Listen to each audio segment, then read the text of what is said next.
Assalamualaikum warahmatullahi wabarakatuh. Salam, Om Swastiastu, Namo Buddhaya, salam kebajikan. Pada pertemuan kali ini, kita akan membahas terkait sistem muskuloskeletal pada mata kuliah anatomi dan fisiologi. Pada kali ini, kita akan membahas subpokok bahasan tentang yang pertama yaitu skeletal. Jadi, kerangka yang nanti akan kita bahas diantaranya ada struktur jaringan dan tulang, kemudian klasifikasi rangka pada manusia, tulang tengkorak, tulang dada, tulang belakang, dan tulang panggul, serta tulang ekstremitas atas dan juga ekstremitas bawah. Pada kali ini, setelah diskusi dilakukan, diharapkan mahasiswa atau anak-anak bisa menjelaskan kembali sistem skeletal yang sudah disebutkan dan juga bisa menjelaskan apa itu sendi dan klarifikasinya berdasarkan pergerakan dan juga strukturnya.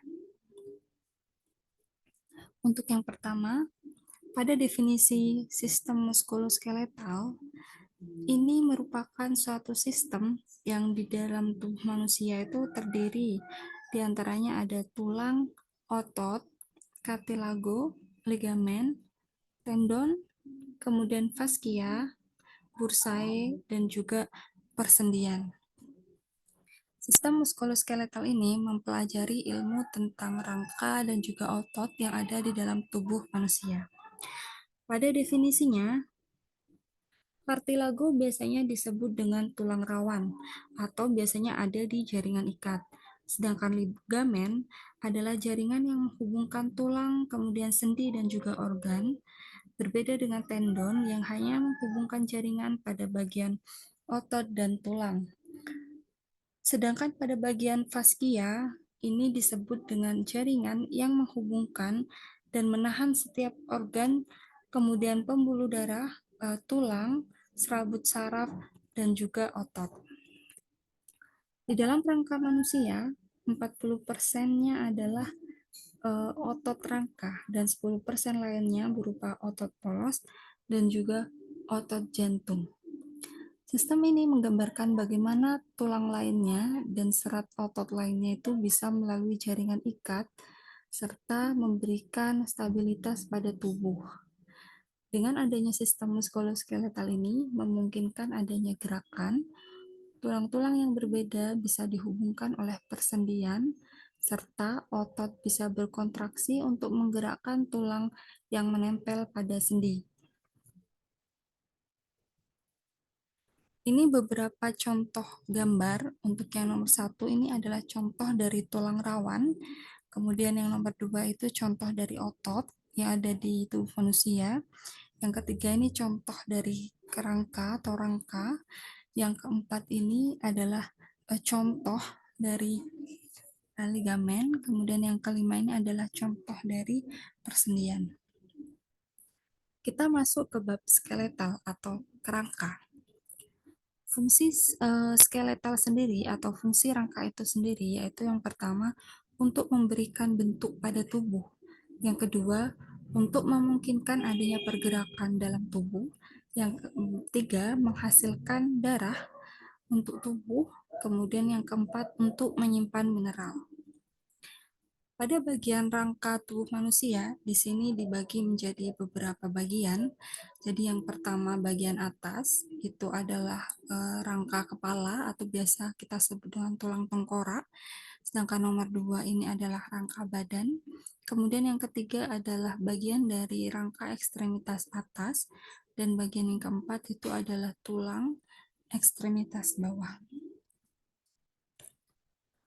Untuk selanjutnya, mohon untuk anak-anak menyebutkan kembali di kolom komentar angka 1, 2, 3, dan 4. Jadi bagian dari nama apakah rangka di gambar berikut ini.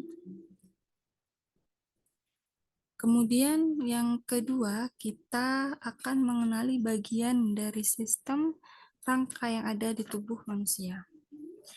Berdasarkan yang sudah disebutkan sebelumnya, Jadi di rangka tengkorak, kemudian rangka badan, kemudian anggota gerak atas, anggota gerak bawah, dan juga bagian dari keseluruhan ini itu ada bagian-bagian kecil dan ada namanya. Di sini kita akan mengenal beberapa hal. Untuk sebelah kiri ini nampak dari depan atau frontal, kemudian dari sebelah kanan ini nampak dari arah belakangnya. Pada bagian kerangka ini sendiri, dibagi jadi klasifikasinya 5 klasifikasi tulang, yaitu tulang panjang, kemudian tulang pendek, kemudian tulang pipih, yang keempat tulang tidak beraturan, dan yang kelima adalah sesamoid. Untuk pengertian yang kelima klasifikasi ini akan kita jelaskan dan bahas lebih lengkap dalam pertemuan ketiga di dalam kelas secara luring. Kemudian untuk pembagian rangka sendiri, yang pertama ini ada rangka kepala, nanti akan kita lebih detailkan lagi penjelasannya di slide berikutnya. Pada bagian rangka kepala atau biasanya disebut dengan cranial system, di sini nampak dari samping, sebelah kiri dan sebelah kanan nampak dari depan atau frontal view. Pada bagian samping ini berwarna hijau, dinamakan dengan tulang parietal. Kemudian untuk depannya ini yang berwarna coklat, dinamakan dengan frontal tulang atau tulang frontal. Antara parietal dan frontal itu dipisahkan oleh sutura atau yang biasa disebut dengan coronal sutura. Kemudian bagian belakang kepala itu dinamakan tulang oksipital, dan bagian biru dekat dengan telinga itu dinamakan tulang temporal. Nah, kemudian pada rahang bawah ini ada namanya mandibula. Ini rahang bawah, nanti akan kita lebih jelaskan detail pembagiannya. Kemudian kita berangsur ke bagian hidung atau rahang atas juga. Di sini ada yang namanya maksila. Kemudian ada tulang hidung atau tulang nasal. Kemudian di sini ada bagian dari orbital plate. Kemudian ada ethmoid bone atau tulang ethmoid. Bagian dari orbital plate, nasal bone, dan juga lacrimal bone atau tulang lakrimal. Jika kita lihat nampak dari depan, di sini ada tulang frontal, kemudian di sini ada tulang hidung, kemudian di warna yang pink, ini dinamakan dengan grider wings atau laser wing pembagiannya, dan ini menjadi bagian dari sphenoid bone. Jika kita lihat lagi ke bagian hidung, di bawah hidung, bagian nasal di bawah bone, bagian nasal bone di bawahnya, itu terdapat orbital plate, middle nasal, cocca, kemudian perpendicular plate. Ini adalah satu kesatuan dari tulang ethmoid. Kemudian di sini ada inferior nasal concha. Kemudian ada juga vomer. Nah, di rahang bawah ini ada bagiannya, jadi ada mandibula itu adalah rahang bawah, dan ada bagian dari ramus, dan juga mental foramen. Kita ke sebelah kanan, di situ ada rahang atas, atau biasa disebut maksila. Nah, komponen dari maksila ini ada infraorbital foramen dan anterior nasal spine. Jika dilihat dari arah bawah, di situ ada bagian paling atas. Jadi di bagian rahang atas itu ada incisive fossa, kemudian di samping kirinya ada palatine process, Dan bagian tengah yang membagi rahang itu dinamakan median palatin sutura. Kemudian pada tulang palatin ini ditunjukkan dengan warna coklat yang ada dua-dua ini. Ini adalah palatin ya. Kemudian pada bagian yang pink ini dinamakan bagian dari tulang sphenoid, di mana dari tulang sphenoid ini ada bagian dari proses pterygoid, ada greater wing, ada foramen oval bagian lubang ini, kemudian juga ada foramen spinusium. Pada tulang parietal, jika nampak dari belakang, penampakannya adalah seperti ini. Bagian dari occipital bone itu ada di sini.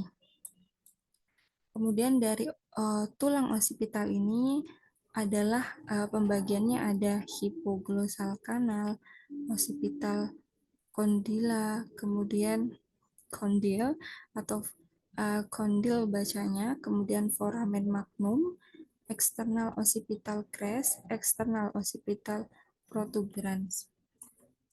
Kemudian pada bagian tulang frontal itu nampak dari daerah belakang bagian yang berwarna coklat di samping kanan dan kiri ini.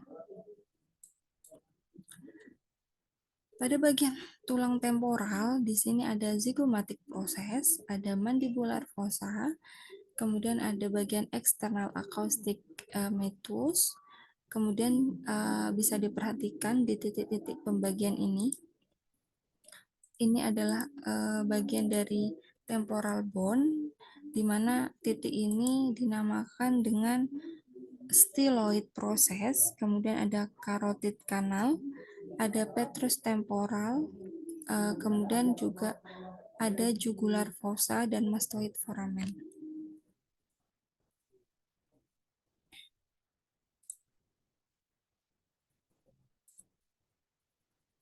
Oke, untuk selanjutnya kita masuk ke yang dinamakan tulang hyoid ya pada manusia. Jadi tulang hyoid ini memiliki keistimewaan tersendiri karena pada tulang ini berbentuk seperti tapal kuda dan terletak di leher antara dagu dan kartilage atau tulang rawan pada tiroid. Seperti itu. Nah, kemudian tulang ini satu-satunya di dalam tubuh manusia yang tidak terhubung langsung ke tulang lainnya. Nah, kalau misalkan kita lihat gambar yang besar ini adalah bagian dari gambar yang ada di sebelah kanan. Adalah bagian dari gambar sebelah kanan ini. Nah, pada bagian ini tergambar tulang hyoid, kemudian di bawahnya ada membran tiroid, kemudian ada tulang rawan tiroid, dan juga di bawah ada trakea. Kalau kita perbesar lagi, pada tulang hyoid ini ada beberapa bagian juga. Jadi di sini dinamakan dengan body, kemudian sebelah kiri dan kanan ini ada lesser horse, kemudian pada bagian atasnya seperti tapal kuda ini dinamakan dengan grider horns. Seperti itu.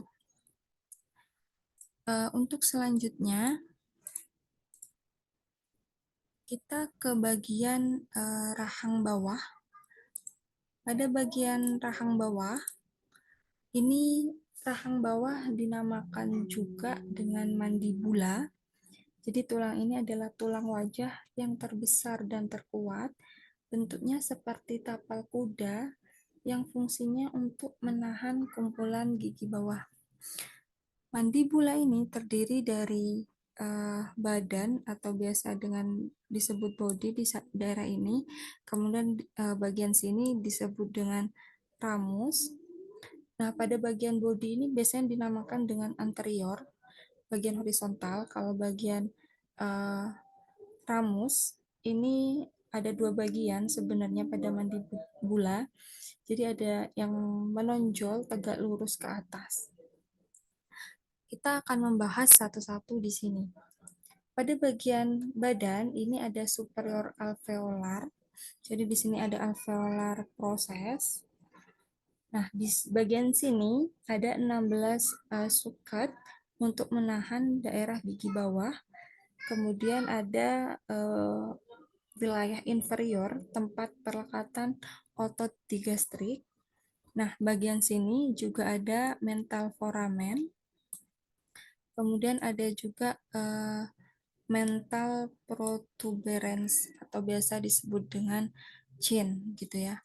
Kemudian kalau kita lihat di sini bagian ramus ada beberapa hal, yaitu jadi setiap ramus ini berisinya tulang menonjol ya. Jadi pengertiannya di sini pembagiannya ada dua, ramus bagian kepala dan juga leher. Bagian kepala ini tersambung dengan tulang temporal untuk membentuk sendi temporal mandibular. Kalau bagian leher nanti menopang kepala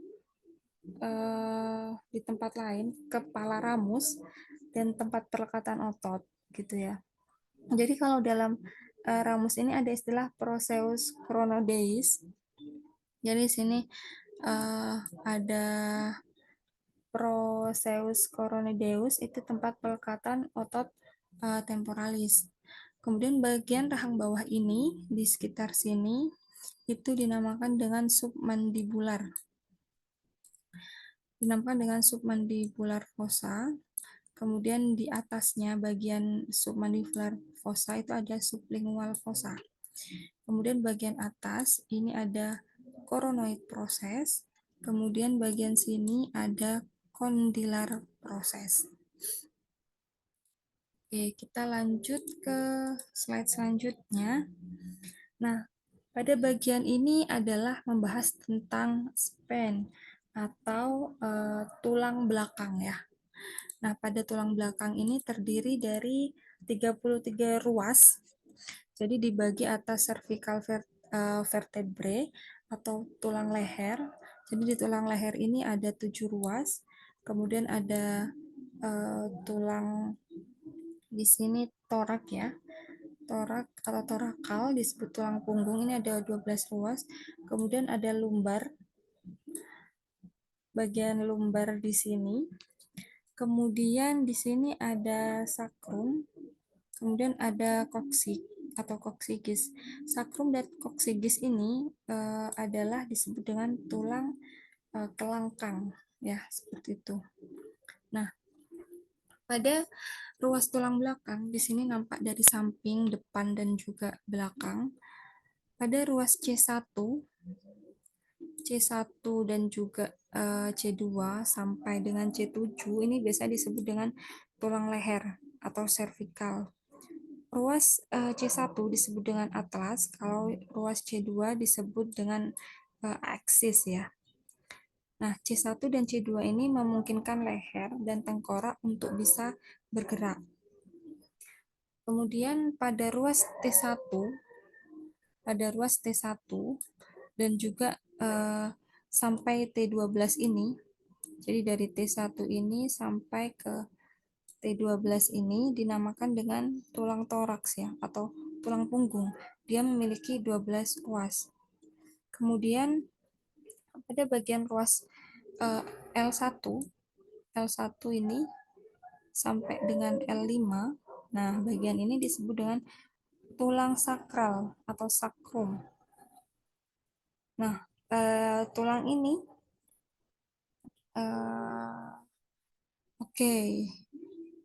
Tulang ini kelangkang sakral ya atau kelangkang.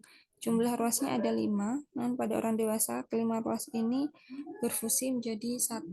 Maaf, untuk L1 dan sampai L5 ini dinamakan dengan lumbar ini tadi. Kemudian pada bagian S1 sampai S5 ini dinamakan dengan sakrum ya. Sakrum dan koksigis atau tulang kelangkang tadi. Nah, bagian bawah ini bagian tulang ekor ini atau tulang koksigis ini terdiri atas 4 ruas. Namun pada orang dewasa keempat ruas tulang ini berfusi menjadi 1. Seperti itu. Nah, kemudian untuk selanjutnya adalah bentuk dari tulang panggul. Pada tulang panggul ini perlu kita ketahui, tulang panggul ini penting karena melahirkan. Jadi di tulang panggul di sini diperlihatkan ada bagian dari sakrum atau tulang kelangkang tadi. Kemudian di sini ada tulang koksigis atau tulang ekor. Ini adalah penampakan dari arah depan. Jadi di bagian sini yang paling besar dari bagian tulang panggul ini ada ilium. Kemudian ini adalah tulang pubis atau tulang kemaluan. Kemudian di sini ada ischium. Kemudian untuk selanjutnya di sini ada symphysis pubis dari bagian dari tulang kemaluan juga. Nah, antara ilium, pubis, dan ischium ini biasanya dinamakan dengan tulang koksa, gitu ya. Kemudian lubang yang ada pada ischium ini dinamakan dengan obturar foramen. Kemudian bidang pada bagian symphysis pubis ini dinamakan subpubic angel. Kemudian di sebelah sini ada acetabulum dan bagian sini anterior superior ilia spine, tulang panggul.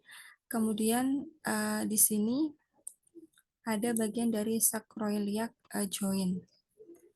Mungkin untuk tulang pelvic ini nanti juga kita akan mempelajarinya dengan lebih detail lagi karena terkait dengan persalinan nantinya ya.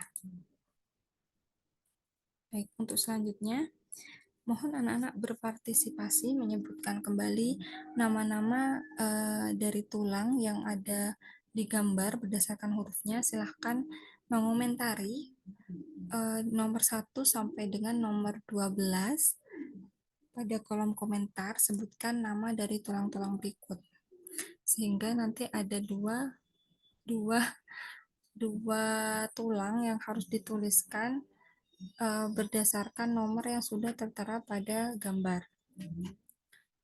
Oke, selanjutnya ke tulang bagian toraks. Kalau toraks ini berarti bagian dada ya. Toraks bagian dada, kalau kita tahu di sini ada beberapa bagian juga dan juga ada nomor. Di sini ada yang dinamakan dengan sternum atau rangka badan. Rangka badan ini meliputi bagian sini. Jadi dari manubrium, kemudian juga tulang badan, tulang angel, kemudian di sini ada sipoid proses atau seperti tulang tapal kuda, itu bagian dari sternum atau tulang badan. Kemudian di sini ada bagian kostal, tulang rawan. Jadi di sini bagian dari tulang rawan. Kemudian dari nomor 1 sampai dengan nomor 7. Kalau di sini kita lihat, maaf, nomor 1 sampai nomor 5, ini bagian dari scapula ya. Kalau ini tulang belikat, clavicula, kemudian scapula ini terdiri dari acromion, coracoid, kemudian glenoid cavity. Kemudian untuk bagian nomor 1 sampai nomor 5 ini masuk ke scapula. Kemudian pada bagian nomor 7 sampai nomor 9. Nah, ini merupakan namanya ribs atau tulang rusuk palsu. Kemudian nomor 11 sampai nomor 12 ini bagian ke floating ribs ya atau tulang rusuk melayang. Nah, pada bagian 10 ini juga masuk ke tulang rusuk palsu. Sternum itu dinamakan dengan tulang badan atau tulang dada. Kemudian untuk selanjutnya,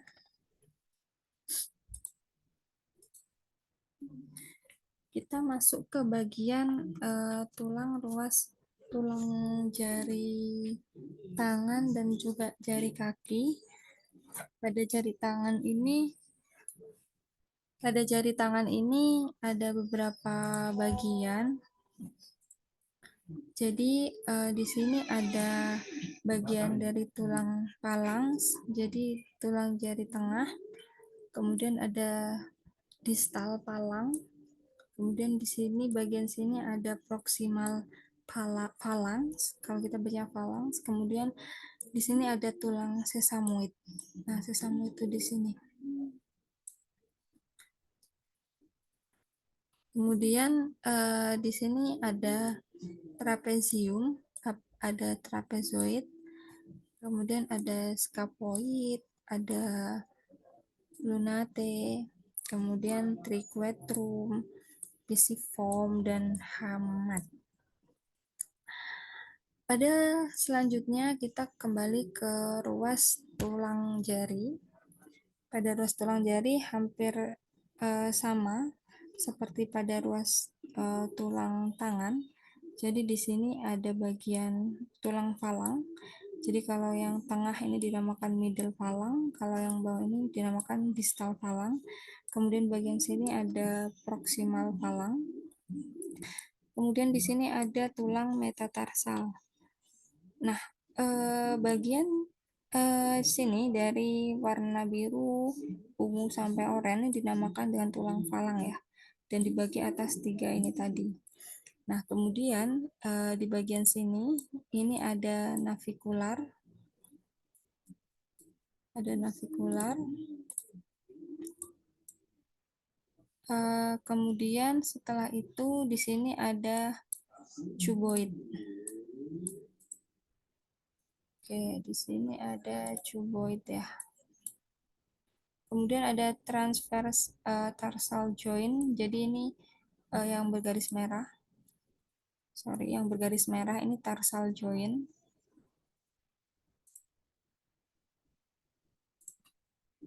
Yang bergaris merah ini tarsal joint. Kemudian di atas kaki ini ada tulang heel atau calcaneus. Kemudian bagian sini ada talus ankle bone. Oke, seperti itu. Oke, untuk selanjutnya kita masuk ke sendi. Jadi sendi ini ada klarifikasinya, ada sendi yang didasarkan pergerakan dan juga strukturnya. Jadi di sini sendi berdasarkan struktur itu ada sendi fibrus, ada sendi cartilago, ada sendi sinovial. Nah, pengertian sendi ketiga ini nanti akan dijelaskan lebih jelas pada pertemuan yang selanjutnya. Kemudian untuk berdasarkan pergerakan ada sinartrosis, kemudian ada ampiartrosis, kemudian juga ada sinovial. Nah, ketiga nanti akan kita bahas lebih jelas juga di pertemuan saat di kelas. Nah, ini contoh-contoh dari sendi diartrosis ya. Jadi banyak macamnya, ada sendi peluru, sendi putar, sendi luncur, sendi pelana, sendi engsel, dan sendi kandiloid. Nah, nanti akan kita bahas lebih detail pada pertemuan di dalam kelas. Oke, dari sini terima kasih atas perhatiannya. Untuk muskul nanti kita akan bahas di pertemuan berikutnya. Terima kasih.